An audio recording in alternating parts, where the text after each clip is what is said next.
Hello and welcome to History For Weirdos. We're your hosts, Andrew and Stephanie. And each week, we're going to take you on a journey into the strange, obscure, and relentlessly entertaining corners of human history. Now listen up, friends, because it's about to get weird.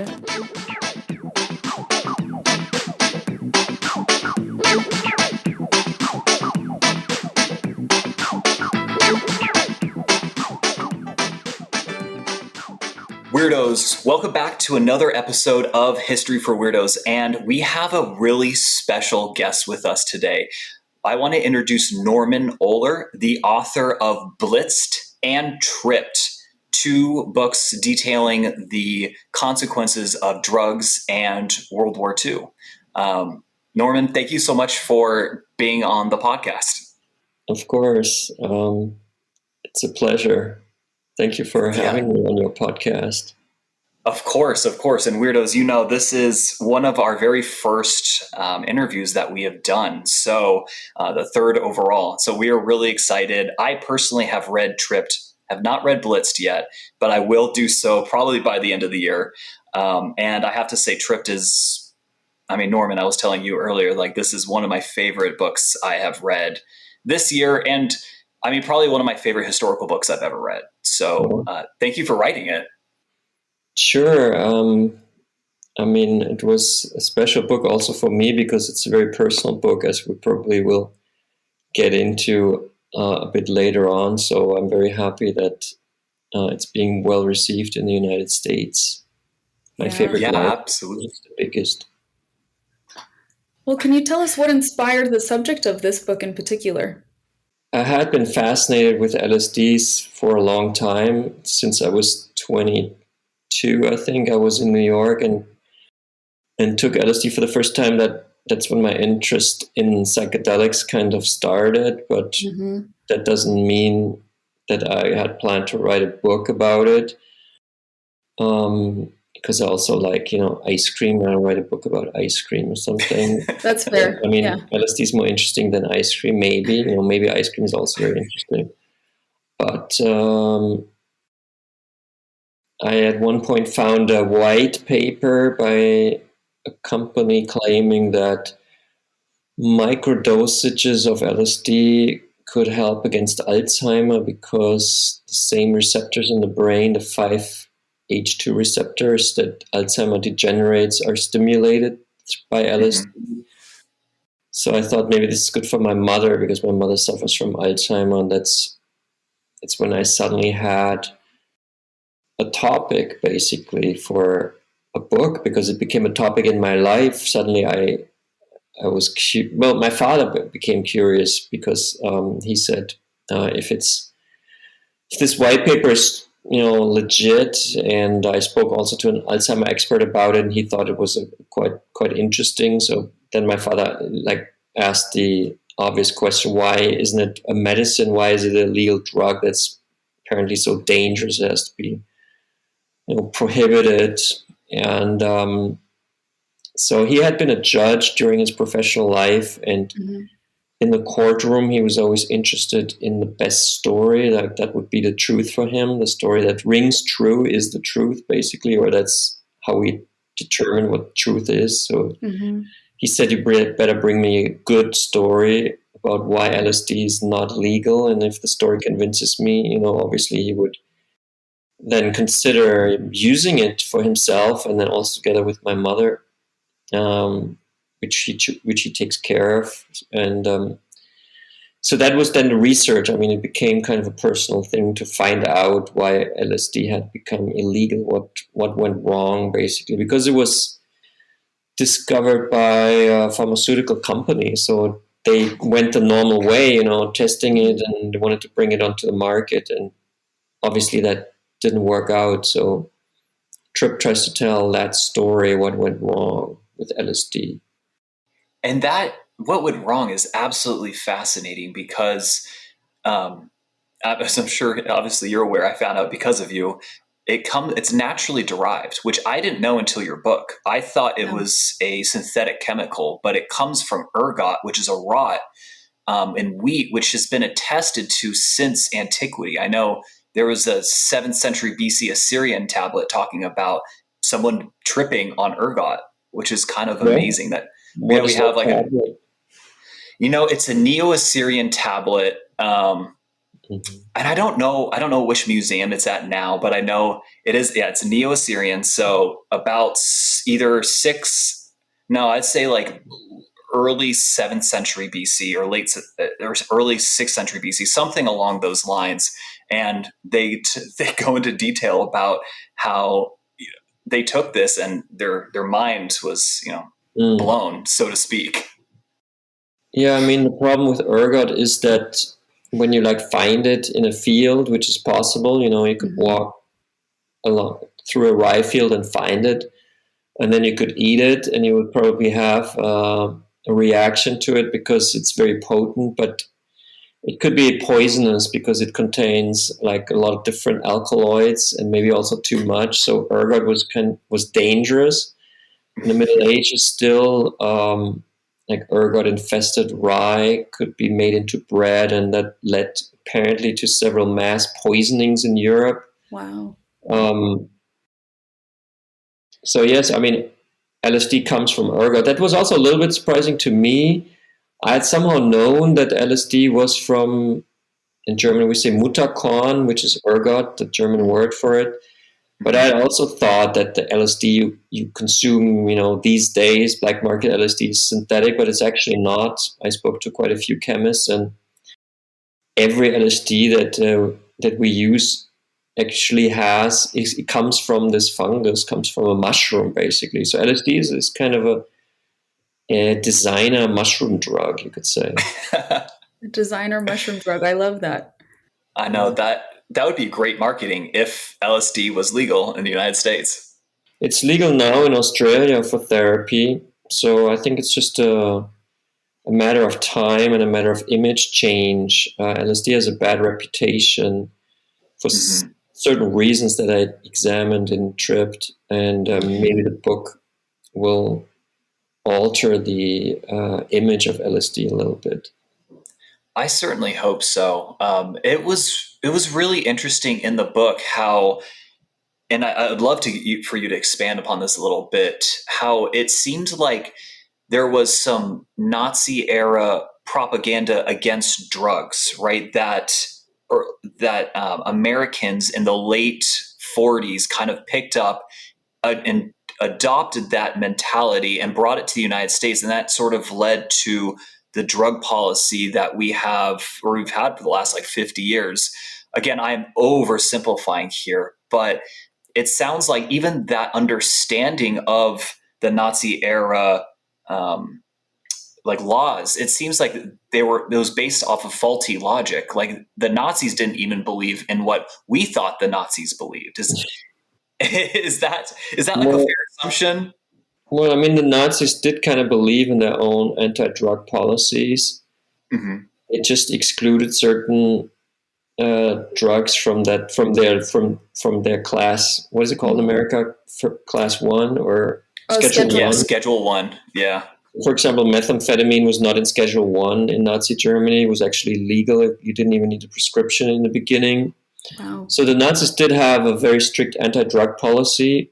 So for all the Schedule 1 substances, it was quite dangerous to take them. You could land in a concentration camp.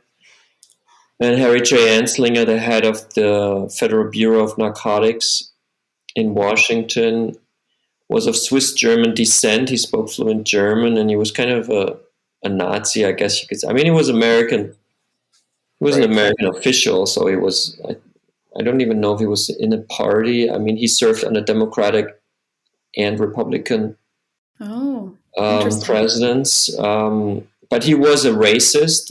He was a right-wing white supremacist, basically, and he loved the Nazi drug policy. But he had actually started also about during the same time, and I think he would have also done it without the Nazis. Like he had enough anti-drug vibe in him because he thought that was a good way to suppress minorities in the United States. So maybe he learned that from the Nazis, because that's what the Nazis did against the Jews early on. Anti-drug policies were connected with anti-Semitic ideologies, and the desire to criminalize Jews in Germany. So you can do that through drugs, for example, because the Jew takes more drugs than the non-Jew. That was a Nazi kind of prejudice. And Anslinger, like he said, that the black jazz community in Harlem they're all smoking weed. So that was a way for him to attack the jazz scene, which he hated because he thought it would corrupt American culture. He thought white culture is American culture. So, right. You can actually draw a direct line from the Nazi approach to the American approach, or vice versa. I mean, maybe also Hitler or the responsible people in Germany knew about the American program. I'm not sure, but for sure, Anslinger knew about the German program, and that reinforced his own beliefs in racial profiling and drug prohibition as a tool to come to your execute your political goals. Mm-hmm. So I know that LSD was first synthesized, I don't remember if it was like the 1938 or 1939, and it was put on hold until like 1943. I might have my facts slightly wrong, but generally I think that's correct. And it seemed like there might have been a little bit of interest in LSD from the Nazi Party, but we don't have a ton of documentation about that. Is that a fair assumption, or am I completely off base here? Well, no, the dates were actually quite accurate. And 38 was synthesized for the first time, and Albert Hofmann, the chemist who did that, sent his LSD 25, as he called the compound, which was lysergic acid diethylamide, and it was the 25th compound he created in that series when he was trying to develop new medicines out of ergot. And lysergic acid is the acid within the ergot that he thought was like the active component, which it is very active, I guess.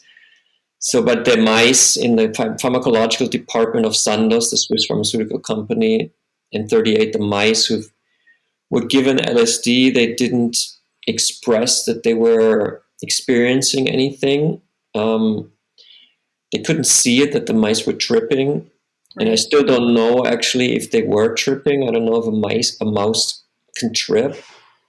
Probably there's also a change in brain chemistry in a rodent, because they later on, when they did like tests with spiders, the scientists saw that spiders would make different nets on LSD. Yeah. So animals do react to it, but they didn't see anything from the mice. Like, mice were just hanging out in the cage, and so they shelved LSD. They didn't, because they were looking for a stimulant of the central nervous system, because at the time nicotine acid diethylamide was a big hit in Europe by a different company. So they thought, because they were focusing on ergot, Sandoz was, that also the ergot acid diethylamide, which is lysergic acid diethylamide, would be a stimulant in the sense of increased heart rate, or more physical activity. So they looked at the mice, but they didn't run around more than before. Maybe they were meditating, and they'd be being even more still, and they thought this is not working. But then, well, if the mice would have sat cross-legged, maybe then they would have realized that. But they didn't see anything. So then the mysterious part is, why did they look at it again in 43? Because usually when you shelve someone, it's shelved, or someone, I guess. If you break up, then it's over. But I guess Albert Hofmann really wanted to reconnect to his molecule, and he later tried to mythologize it. He said LSD found me, it kind of maybe he dreamed about it, but he just did it again in 43. because also by the time the company had changed its policy in regards to ergot collection, because before they like hired people to run through the fields, like in Portugal especially, and kind of look for ergot in the rye fields, and if they found something they would collect it. So they didn't have a lot, so that was not good for production, because the company produced a lot of medicines from ergot. Like a migraine head medicine from ergot was quite a big hit. So they started from 38 onwards. They started mass producing ergot in a Swiss mountain valley called Emmental, which is famous for. They invented the cheese with the holes in it. So that it's a famous valley actually. I think only in that valley the cheese has holes. So if we think in America, you think of Swiss cheese, always has these holes from the Walt Disney comics. Yeah. That's all like Emmental cheese. So, but in Emmental, I don't know why they made holes in the cheese in Emmental. I didn't research that, but the Emmental also had the reputation for having bad weather, and it was quite rainy there. I went there actually to look at it. It was beautiful weather when I went there, but like the average temperature is not good up there in the Swiss mountains in the Emmental. So a lot of they have a lot of fog. Also, it's quite steep, so the fields are not very large, and so the farmers were quite poor. So all of these factors kind of led Sandoz to the conclusion that they want to harvest now ergot. So they convinced the farmers to actually inoculate the rye with ergot spores that they brought in from the lab from Basel, where the headquarters was. So that was kind of a very new type of agriculture, actually, that was quite unknown before in Europe. It was like scientific agriculture, which is normal today, but like Sandoz kind of started it with growing the poison ergot. Also, the farmers thought it was very weird that for centuries the ergot was the big enemy, and now suddenly they get more money if they cultivate ergot than they get for rye, which is the food. So they did it because they got more money, and then Sandoz had all this ergot in Basel in their headquarters, and ergot doesn't keep for very long. Like you have to do something with it, otherwise it goes bad. Like you can, I guess, refrigerate it for some time, but you can't keep it forever. I guess you can't freeze it. So they had to develop medicines, and then Hoffman looked at LSD 25 again because, I don't know, maybe there's one mouse that he remembered that was like actually sitting cross-legged or something. So he was doing it again, and this time he says he somehow must have inhaled something of the substance, or maybe something went into his bloodstream through a wound, or like he was tripping like a little bit while he made it, and he didn't know what was going on because that was not, he didn't even, like, tripping was not a term for him, like it didn't exist, he just saw, things were like a little bit off, like when it wasn't a big dose, it was, no one knows how much it was, but he was still functioning. But he said, to his assistant, I want to go home, I feel a bit weird. And then when he was at home, he thought maybe that's the LSD 25. And so he decided the next Monday to do a self-test, and he made 250 micrograms of LSD because he thought that was a really, really low dosage. Because it is just a quarter of a milligram, which is, no substance in the world is active at that dosage level. Like not even, I read that not even cobra toxin, which is the most deadly snake poison, is active in 250 micrograms. You can like have that and you won't even feel it, but he had this LSD and he felt quite a bit. He had a very strong trip. He had to, he took his bicycle and cycled home on 250 micrograms, which today we know is a heavy LSD dosage. I mean, it's not crazy, but it's quite a lot. Like it's a big, big, big trip. And if you don't know that if he didn't know what it was, so he was like a normal Swiss chemist in his 30s, like never taken drugs before. Like drugs were not even part of his universe. So suddenly he's on this massive LSD trip, And so he thought he was going insane. He thought he was going to die. He had an ego death, like he was lying at home. His wife was like looking at him, and the doctor came and he said, "You don't have anything," because his pupils were normal, his heart rate was normal, like everything was normal except like inside of him, like everything was different. He saw the walls collapsing and sounds were colors, and like he had a big trip. And but after 8 hours, it stopped, like every LSD trip. And he wrote the next day to his superior, Arthur Stoll, about this most potent substance in the world that he, stumbled upon. And Stoll, the CEO of Sandoz, first he didn't really believe it. He said, "You must have made a mistake in the dosage." So they did more self-tests, and they all, came to the tests showed that LSD was the most potent substance ever found on the human mind. And they had no experience anyhow with substances working on the human mind. They were not a mental health, pharmaceutical. Mental health was not really a topic like it is now. Also, there were no medications for that, like no antidepressants or SSRIs had been invented yet. So Sandoz was really stepping into a new field of pharmaceutical research and was quite excited, the company. They created an intoxication room in 43 at Sandoz. Like the secretary was sitting there with a typewriter, and then people could come in.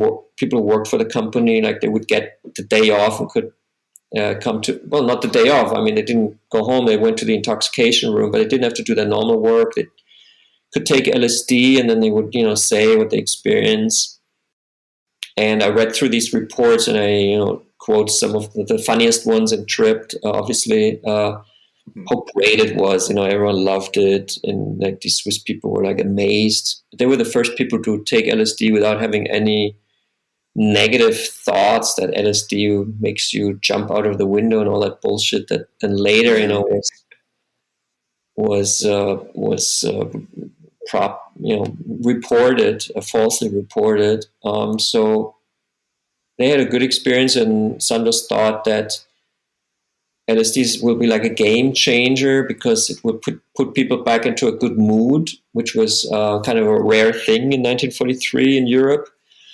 Also, they then tested it with mentally challenged people, like depressed people, in the clinic in Zurich, where the son of the CEO from Sandoz, he was the physician there, so he actually did the tests with depressed people. And I also read those reports and quote from them because they're quite interesting. Like, it was like a severely depressed Swiss farmer who could be released after taking LSD for 2 times, and then he wasn't depressed anymore. Wow. And a psychotic housewife from Zurich took LSD and was cured, and so it was results were quite good. And then Sandoz really thought that they had like a game changer, like they had the key to happiness for humanity in their hands. And the Swiss CEO was also quite, enthusiastic about it. Arthur Stoll is his name. And he communicated his enthusiasm to a few people. I mean, that was actually my research performance, with which I outperformed all historians who have looked at this, because no one found this. No one had actually looked at the papers of the CEO.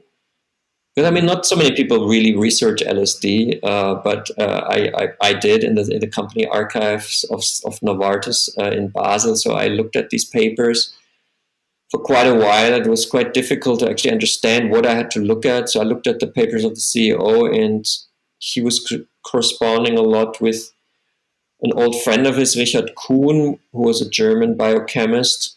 They had shared the same teacher at one point, Richard Wildstetter, a Jewish-German kind of maverick in terms of biochemistry, a Nobel Prize winner for chemistry in the early 20th century, who had taught these 2 guys and many other people, but they had become friends. Richard Richard and Arthur Kuhn and Stoll, the German and the Swiss.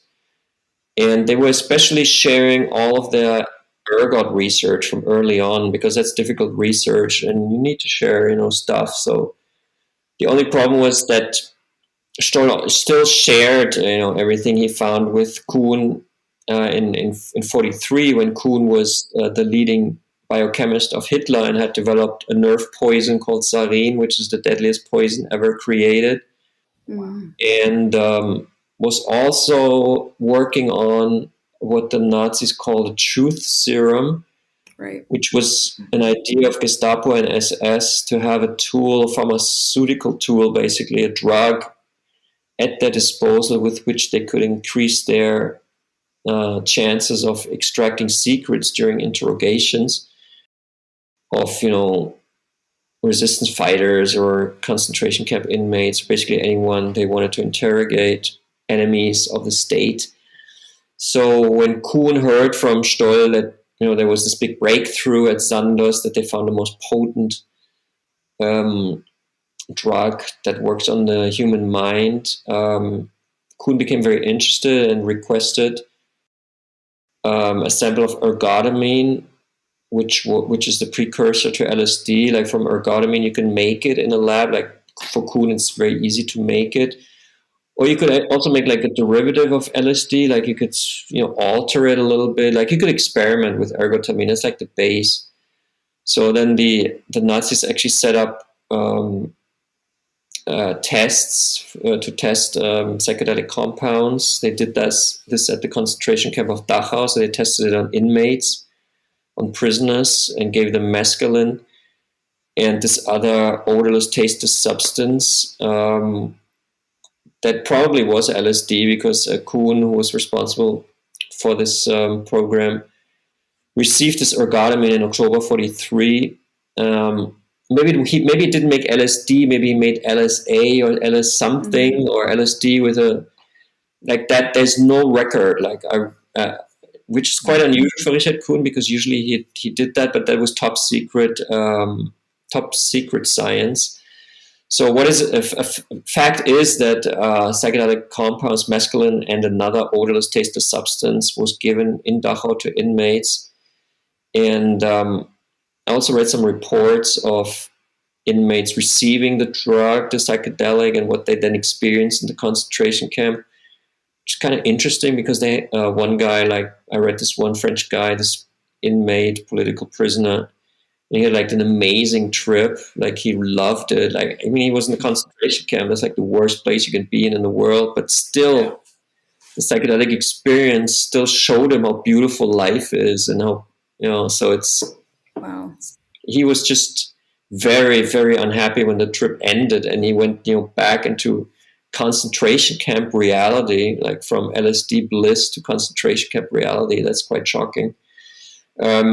And the SS never really could finish, their tests, because the concentration camp was liberated by American military in early 1945, and the Americans found also the reports on like that the SS did with the drugs.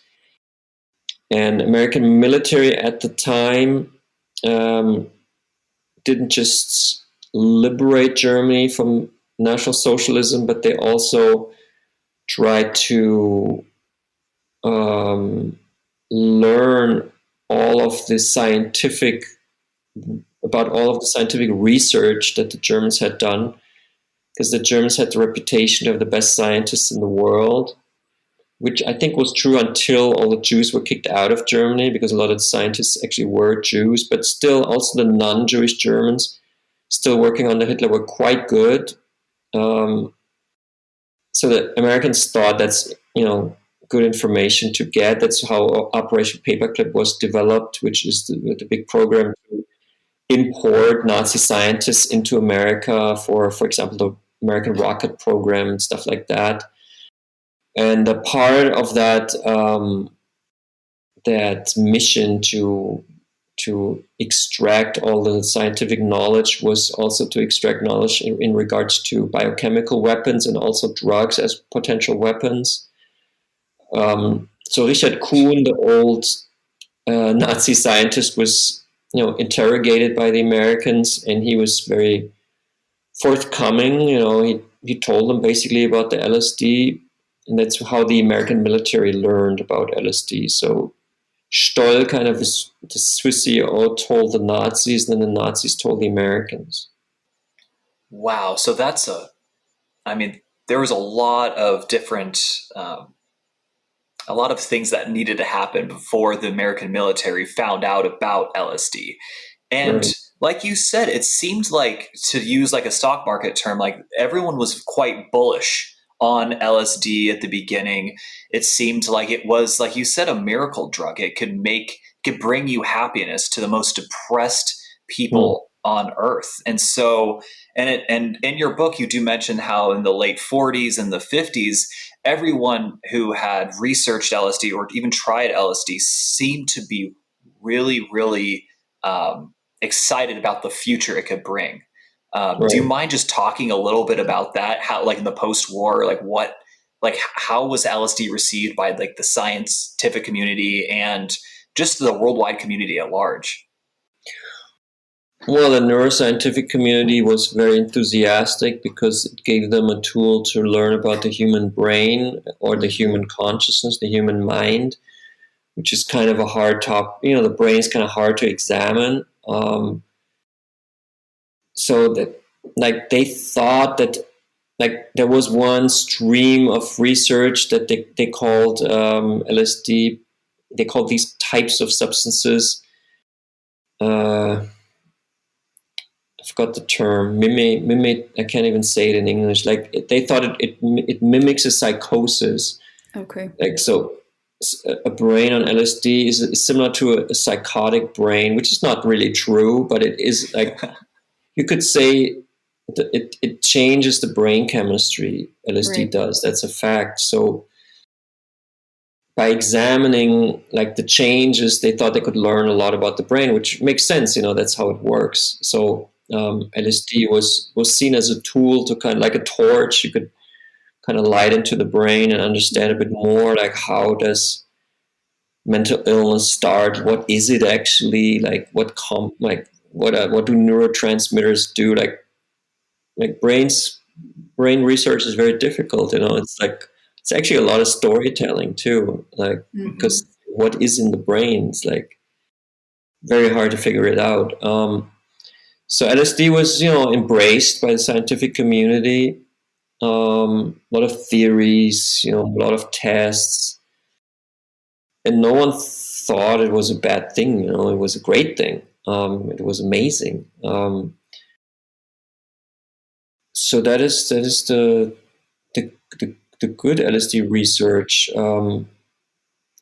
But I mean, obviously, why didn't then that's like how LSD would then finally be developed into a medicine, because at one point you realize, yeah, it's good against depression. So how do we dosage it? What's the dosage, and how do we administer it? And then you have it as a medicine. And Sandoz was preparing for that, and they were, like, thinking of a brand name for it, a certain brand name circling around. So they were really kind of getting close to doing that process that now was done, for example, with MDMA at the FDA, when the MAPS Foundation tried to register MDMA with the FDA, which got rejected a few weeks ago. So they were doing basically the same thing with LSD. And at the time, I mean, it was, as we mentioned before, it was already known to the American military as a potential weapon. So while the benevolent research was happening, there was also the research by the military. And then that research was taken over by the CIA in 1947, when this organization was founded in the Cold War against the Soviet Union, which the CIA director Dulles called brain warfare against communism, basically war of ideologies. which also had a paranoid quality to it, like the fear that like your neighbor is a communist or something like that.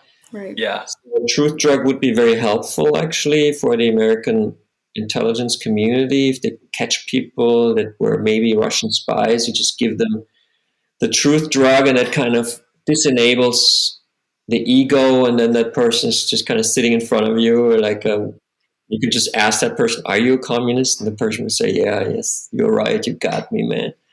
So that's kind of the idea of the truth drug that the CIA was really going for. They went for it for several years with thousands of experiments. A huge program actually that the CIA did. They called it MK Ultra, which was like the code name for mind control efforts done by the CIA, which I'm pretty sure last until now. It's the CIA is just into mind control. They think it's an interesting topic because they think it would give America an edge. Controlling its own population, also controlling other populations. So back then, LSD was a huge part of this mind control program. Today would probably be more like social media, usage and other things, and but back then they really thought that LSD could be a useful tool. So and one guy was actually responsible for this. His name is Sidney Gottlieb, a very mysterious character. If you Google him, I think you will only find like one image or two images of this guy, even though he worked in a very high position of the US government, basically, for decades. And Gottlieb is a very curious character, like a strange guy, kind of a hippie type. Like he was living on a farm with his wife, and they were raising goats and like only drank goat milk. But also he was obsessed with making a career at the CIA with mind control. So I guess he was a real believer in America and an anti-communist, and also quite a ruthless person, because the experiments that they did in America were basically a continuation of the Nazi experiments. Only now it was done on American soil with American citizens, dosing a lot of American citizens unwittingly, and then observing them, and also universities. He were doing tests. Gottlieb had the genius idea to give money to foundations, like, for example, the Rockefeller Foundation, but many other like foundations that then found scientific research, because psychedelic research is expensive because you need to pay. Unless you do it unwittingly, then it's unethical and criminal. But that's the CIA. But you can also do tests, but then you have to pay the subjects, or it's expensive. It takes a long time, costs money. So the research is often dependent on funds you're getting, maybe from the industry or from foundations, which are kind of neutral. But obviously, they get their money from somewhere, but you don't really ask, I guess. Or at least back then, the universities, like a lot of universities, took part in this. The most prominent universities of America did LSD research and thought they were doing good research, but actually, the research was tainted by the CIA, who gave the money, basically. So it's always the person who gives the money that has influence also on the way experiments are conducted, and what field they go into. So a lot of scientists didn't know that they were actually doing research for the CIA, but did research for them. We found out much later when MK Ultra became known, because at one point it did stop in the 70s. I think it was Robert Kennedy who made it public, and then there was like the Church Committee that investigated it in Washington. So a lot of researchers at one point realized that they had been basically tricked and played into the hands of the of Gottlieb's big program to manipulate the human mind instead of heal the human mind, which is like what LSD originally stands for, and still now again stands for. I'm curious. God. So, go ahead, sorry. Steph. I'm curious because my background when I'm not doing History for Weirdos is I'm a trauma therapist, and I worked with our military veterans with post-traumatic stress and all of those things that we typically associate with that population. And Andrew and I both grew up in the era of hearing exactly what you mentioned earlier. Like LSD will make you jump out of windows, it'll make you violent, it'll make you crazy. Was there any negative effects that they found in all this research they were doing, or was it overwhelmingly positive? Well, it's overwhelmingly positive, and for example, there's no lethal dose. Like you can take a lot of LSD. Like I met a person who was an LSD chemist, and he actually accidentally spilled a whole, he had a whole not basket, but like a big, I don't know, what do you call it? Like a container of sorts. Yeah, like a container, like a glass container filled with like LSD. A beaker. Beaker, yeah, and it kind of, he slipped, and then he bathed in LSD, and he later said it was like 2 million dosages, and they immediately go like it, because it was like in a, like it, like he ran to the shower and washed it off, but he said he still he had the equivalent of like several 100,000 dosages at once. And he also said it didn't kill him at all. Like he said he had a great trip, and he said it was a very intense trip, and it didn't last for 8 hours. It lasted like for 2 days or something. And he just sat cross-legged and just kind of meditated and saw how the universe was created, and like he had a big trip. But it's not poisonous. Also, it doesn't make you addicted. It was actually used in the beginning in the AA programs, or the guy who developed AA wanted to include LSD therapy for alcoholics. And for example, in Russia, it's used for treatment of alcohol addiction. Probably in America too. I'm not sure, but it's not really a dangerous substance. Like it's not toxic. I mean, it's dangerous. Like I think probably most substances. Like I would say it's less dangerous than sugar. I think sugar is quite dangerous. Right. I mean, we all know that alcohol is dangerous. So LSD is dangerous if you take a large dosage, and and you have an unstable mind, or you have, let's say you have a severe trauma. That's actually not a good time to take LSD unless you have a friend, which you as a therapist could be also like, or a therapist, or like guide, someone.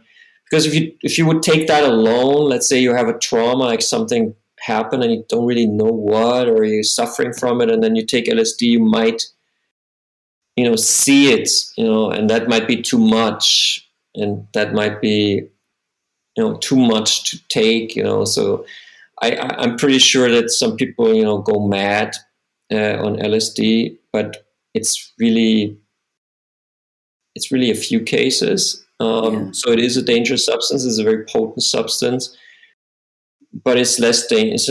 I think it's much less dangerous than sugar or alcohol or tobacco. So I think it's totally healthy actually to take LSD, and especially if you take a low dosage. But still, we would need the FDA to give us a proper, the company that makes it needs to have like a patient information leaflet. You need to be informed about the dangers of it, and maybe it should be a prescription drug, so the doctor maybe should talk with you. Maybe it should be mandatory to take it with a friend or a therapist. I don't know. I mean, the society has to develop how LSD should be used. Right now, the society basically says you're just on your own with LSD. Like, right.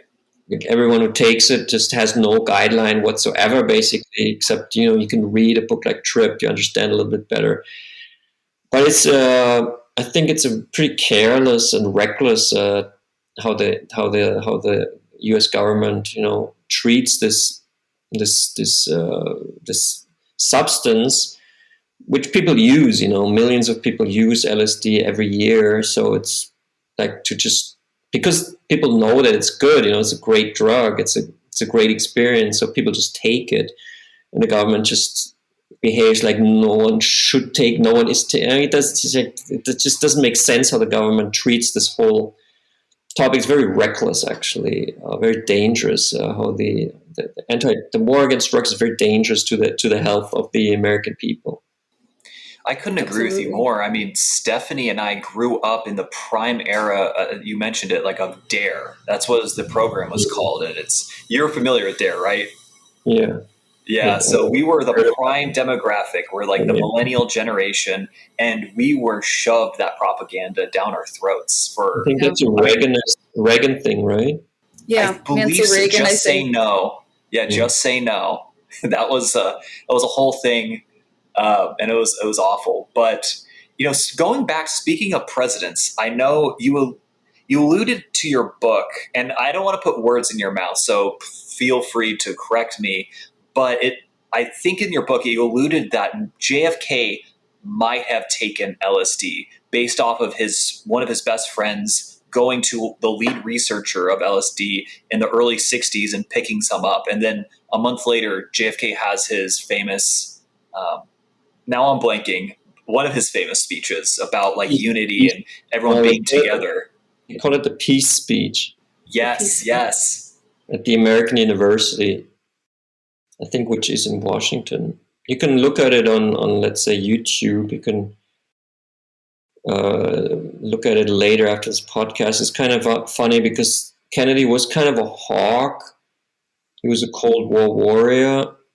He was like establishment president, Democratic warmongering president, like most Democratic presidents. And then, like before this peace speech, a few weeks before, his girlfriend Mary Pinchot, which was like a Washington socialite, kind of an influencer, I guess you could say. Influencer before influencers. Yeah, like an it girl. She visited Harvard University. Timothy Leary, who was professor there and who was like the leading LSD scientist, I guess you could say, Harvard professor, like developing it, psychology professor. And she said, I have an influential friend in Washington and he wants to try. I want to do it with him. And Leary actually wanted to take part in that experiment, but Mary said, no, it's impossible. She didn't reveal to Leary who it was.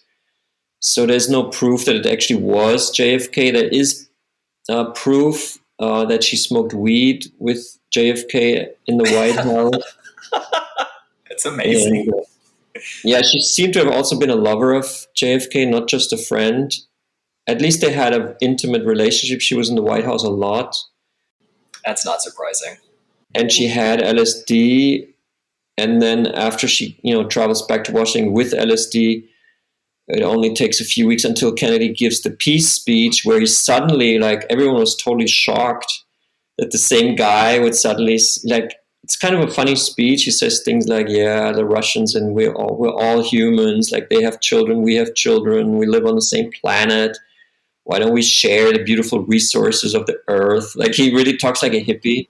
Yeah. Or like he talks like a normal person, like if you think about it. So like, I think he just realized it, but maybe he didn't need LSD to realize. Maybe she had the LSD and realized it and told him, and they had beautiful sex, and JFK woke up the next morning and the sun was shining. He's like, why am I doing this arms race bullshit, Mm-hmm.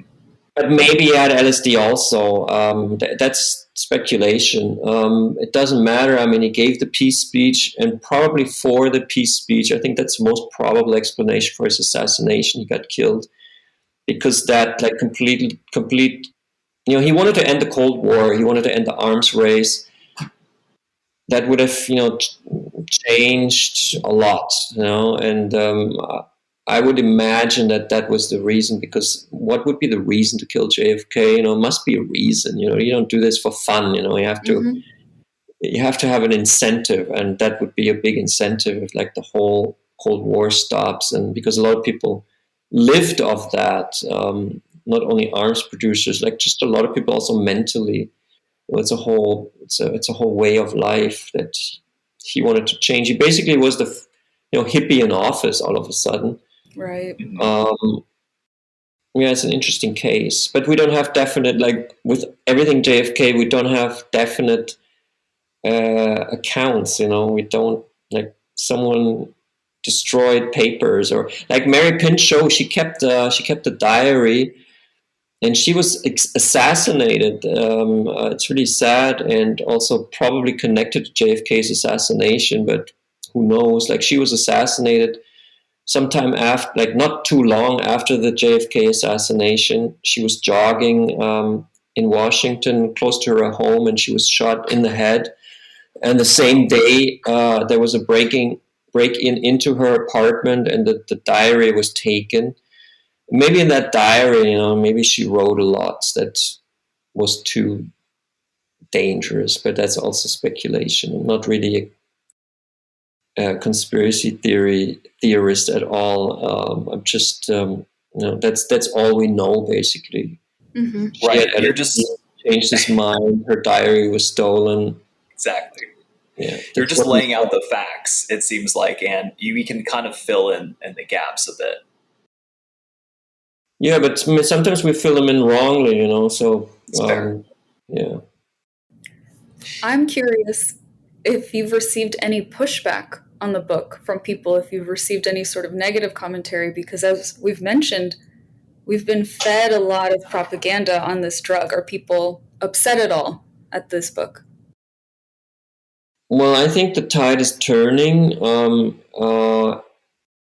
In the American society, for sure, like psychedelics are becoming mainstream. Somehow there's so much reports on them, and people start to realize dementia, depression, they are helping.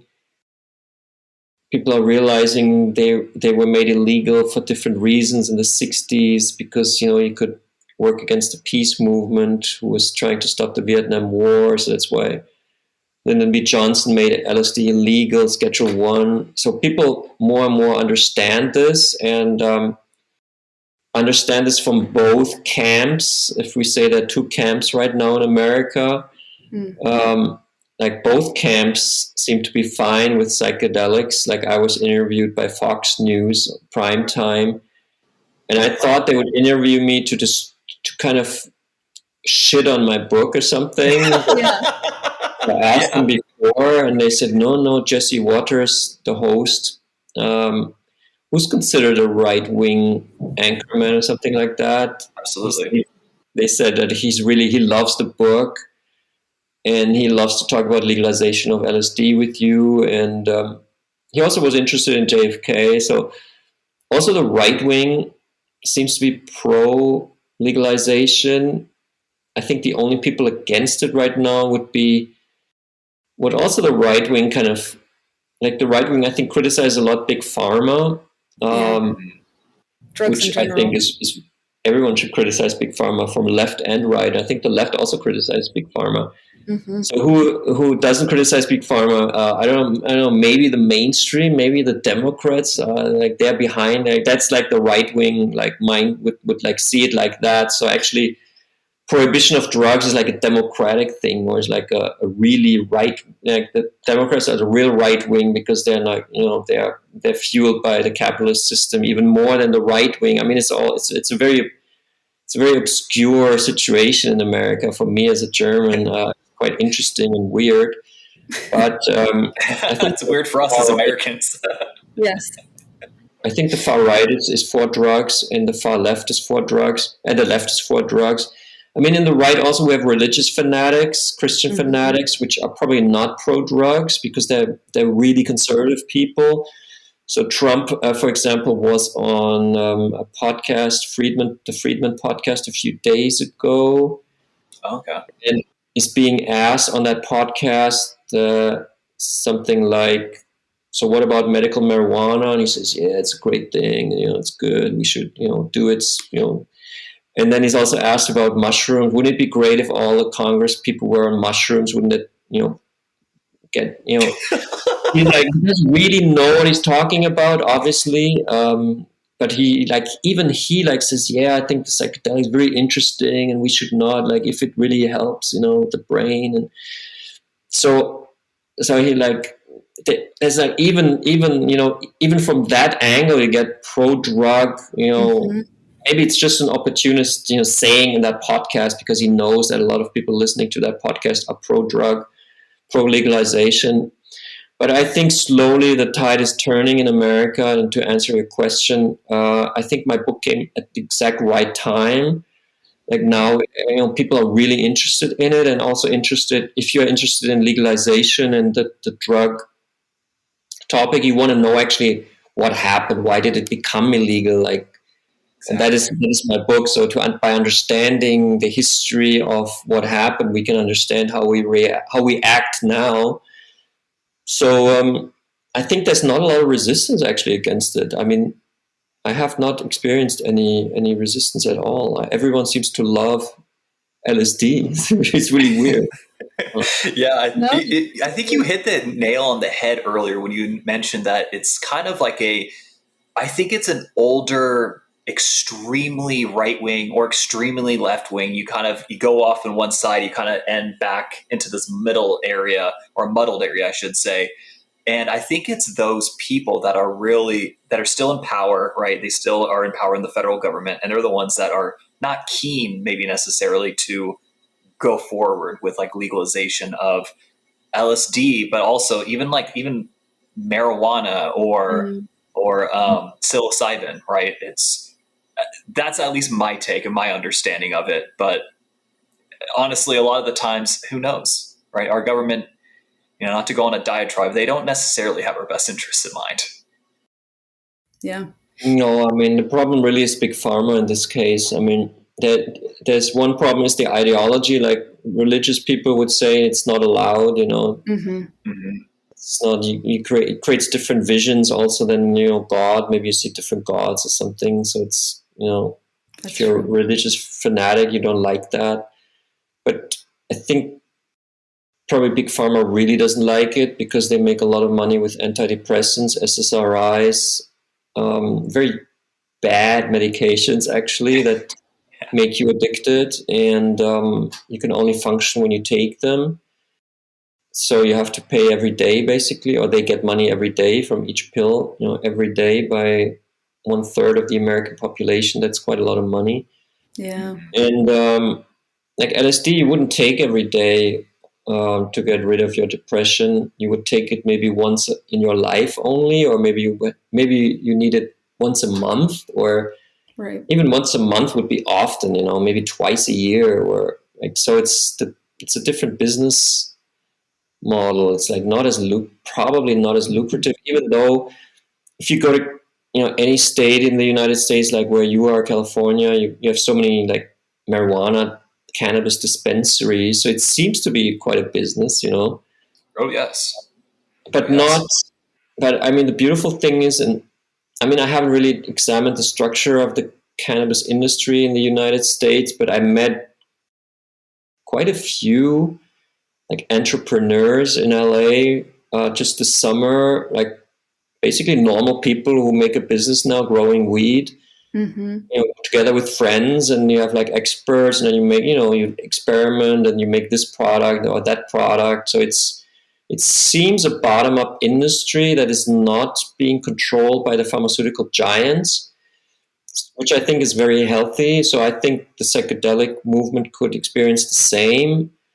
Like in Oregon now, I guess you can buy psilocybin gummies. Like in California, you can only buy THC gummies, but apparently now in Oregon, psilocybin has been legalized the same way. So, and I don't think big pharma is jumping in. I think other people who have knowledge and who have love for the product, and they will provide it. So it's kind of a shift within that brutal pharmaceutical landscape that needs to happen, and they're fighting it, obviously, and they have also a lot of say in Washington. Like the pharma lobby is very strong, so it needs determination from the politicians. They need to fight, they really need to stand up for it. And I don't know if the new administration will do it, but if they have the well-being and the health of the American people in mind, they would do it. And I mean, America is like split over this question of should there be healthcare or not, which for us is very strange because we all have healthcare. And it's not really bad for anybody to have healthcare. It's quite good, actually. But America is not so sure about this. But if you had psychedelic legalization, I mean, that would be your healthcare, basically. I mean, a lot like the whole equation of costs and what you need, and that would change. And I think it would be so healthy for the American society that it would actually take a huge leap forward, also a cultural leap forward. So well said. I agree. Yeah, I 100% agree. I think you also, I just want to double down on the pharmaceutical industry and the healthcare industry at large. As you're right, that's, I think, one of the big blockers to just Americans being more healthy, because it is like, unlike, or I'm not going to pretend I even understand the German healthcare system at all, but the American system is more based off of a corporatocracy as opposed to, either single payer or even non-single payer, right? But everyone has like guaranteed healthcare that it's not controlled by corporations and instead maybe controlled by, another entity, or not controlled at all. Yeah, America is controlled by corporations. Yeah, we have a 100% healthcare system. That's contradictory to democracy. It's actually called fascism. So it's like America is a low intensity fascist country that tends to be a democracy. It's kind of a sad. It's in a sad state, because people realize it's not really democracy. That's why so many people are frustrated, because that's what we always have been sold, our whole life. We're in a democracy, and now we're actually in a corporate.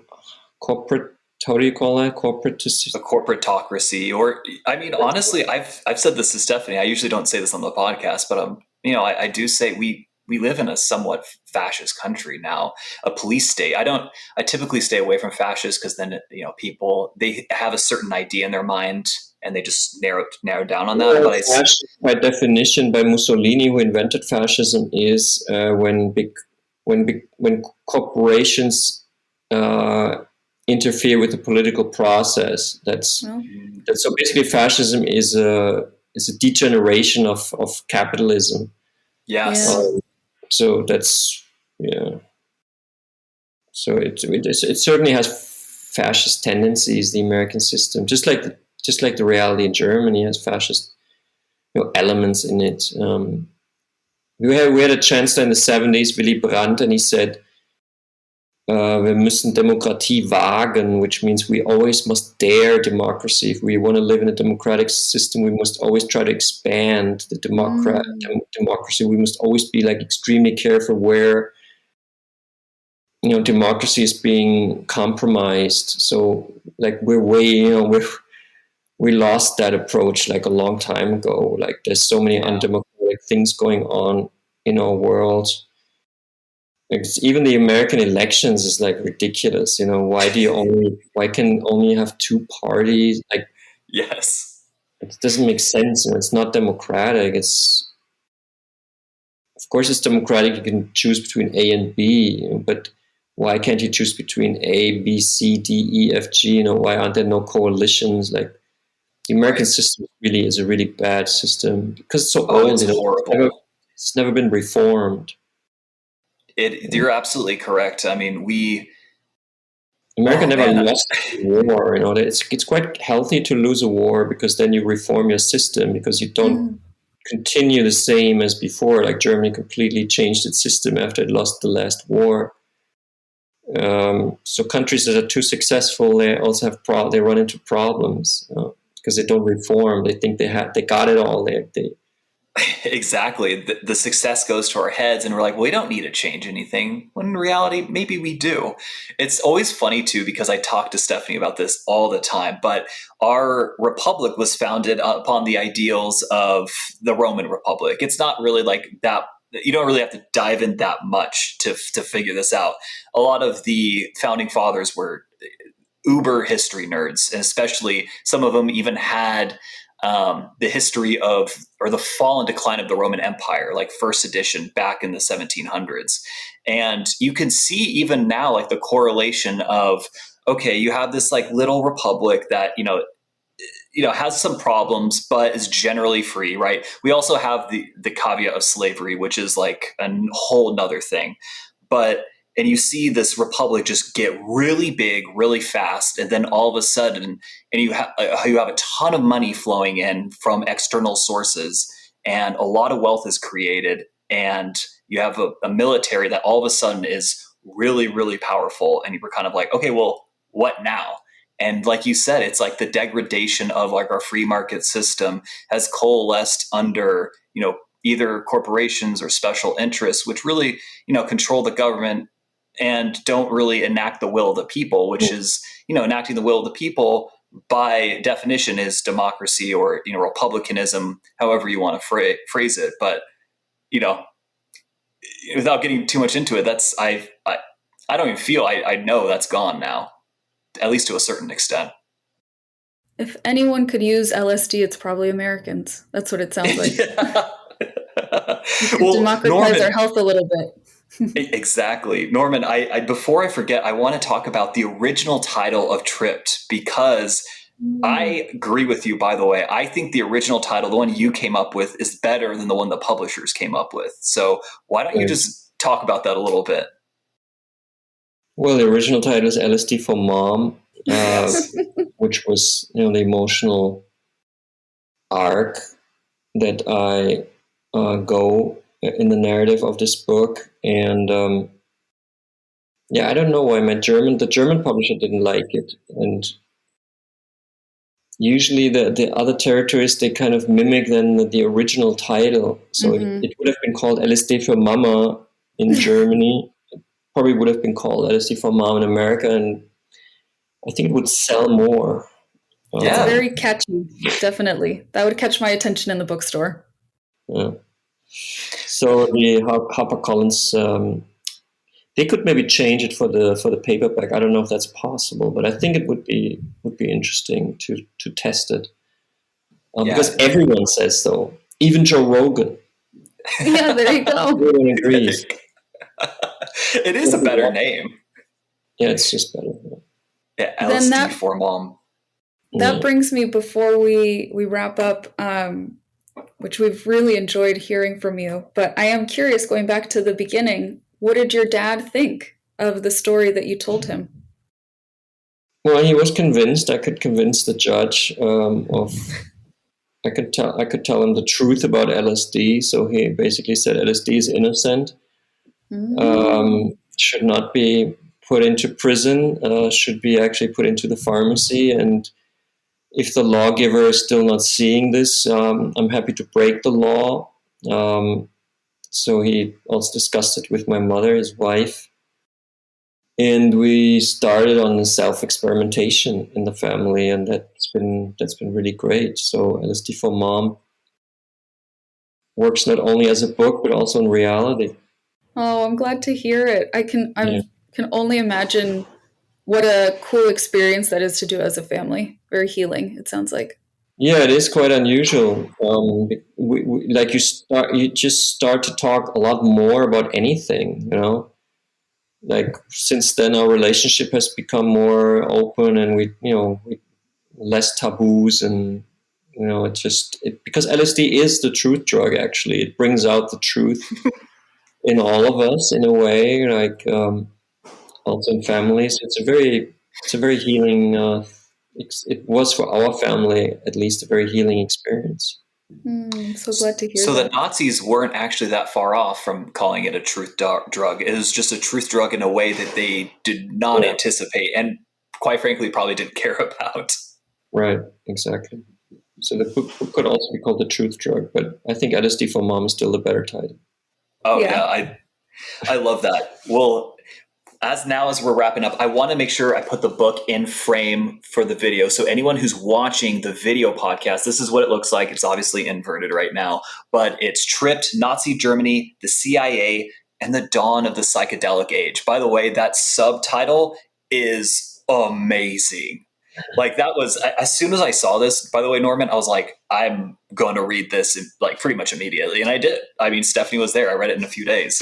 I mean, you're also, you're, HarperCollins did do a good job in the end also.